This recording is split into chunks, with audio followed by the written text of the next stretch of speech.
So let's take a look at the power consumption on the Moto M and its battery charging times.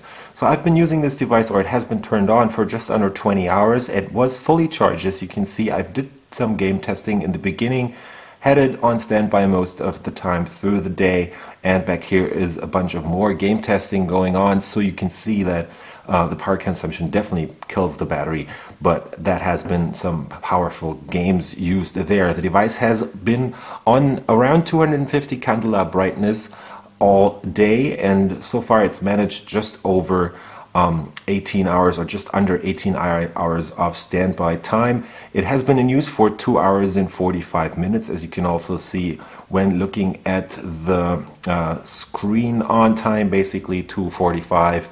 That's as much as I have been able to squeeze out of it. So this will definitely get you through the day if you are not a heavy user. As soon as you are playing games, doing a bunch of stuff online, using the screen at the full brightness, do some GPS navigation and stuff, you will definitely have to recharge this device when trying to make it through the day.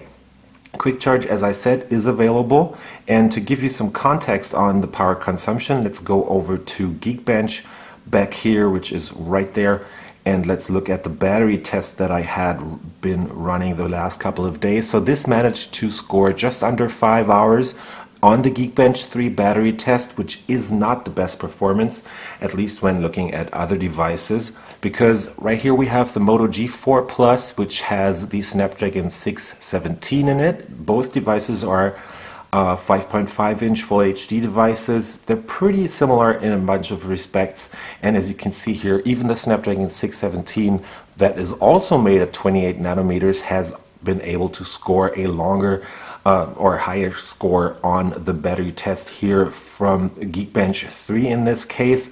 Both devices at the same brightness, and as you can see, the MediaTek SoC is just not as power efficient.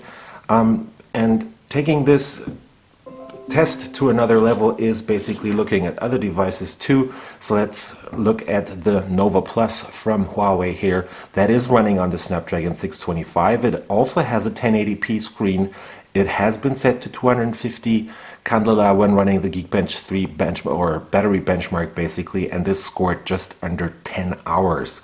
So as you can see, the new 625, which is a 14 nanometer SoC, just goes to show how much more power efficient the smaller CPU build processes are. So you will definitely experience a much longer runtime on devices that have the more power efficient SoCs, and in this case the Helio P15 from MediaTek just is not one of them. I wish Motorola had gone with the 617, maybe even the 625 from Qualcomm on the Moto M, but this is not the case. They are sticking with the Helio stuff here from MediaTek, which just isn't as power efficient, at least when talking about the 28 nanometer SoCs. There has been a bunch of talk about the Moto M coming out with a 617 in the United Arab Emirates, but that, I have to tell you, is probably a mistake, because the device is coming with the Helio P15 in all markets, not dependent on this being a China device or anything else like that.